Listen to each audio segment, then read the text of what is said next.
Guys, welcome to my new blog. তো আজকে আবার আমাদের পাড়ার সেই কাকুটার থেকে কুল মাখা কিনবো, পাকা পাকা কুল মাখা। তো চলুন ওখানে কুল মাখার দোকানে যাই।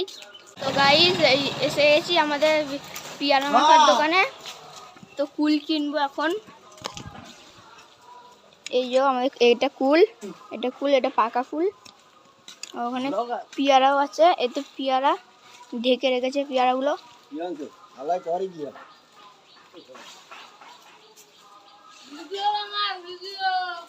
আমাকে কুল মাখা দাও তো, পাকা কুলগুলো।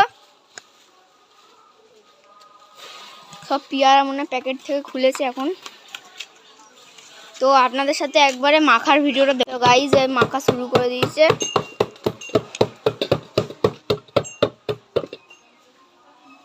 কুল দিচ্ছে এখন, আগে মেপে নিচ্ছ। ওরা কি দেখে যাতে যাও ইউটিউবার দেখুন গাইজ মাখবে এখন। ধুয়ে নিলাম। হ্যাঁ ধুয়ে নিল। ধোয়ার পরে কি মশলা দেবে?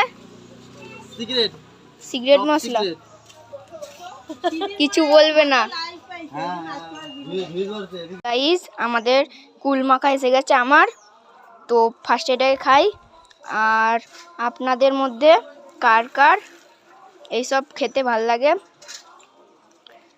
আপনাদের মধ্যে কার কার এই কুল মাখা, পেয়ারা মাখা, যাবতীয় মাখা খেতে ভালো লাগে আমাকে কমেন্টে জানাবেন। আর এই কাকুর যদি আপনারা খেতে চান তাহলে মগরা শান্তি ভবন বস্ত্রালয়ের ওখানে এসে যাবেন। এই কাকুকে আপনারা পেয়ে যাবেন, কাকু ওখানেই বসে। তো দেখা হবে আবার নতুন ভিডিওর সাথে। এখনকার জন্য টাটা।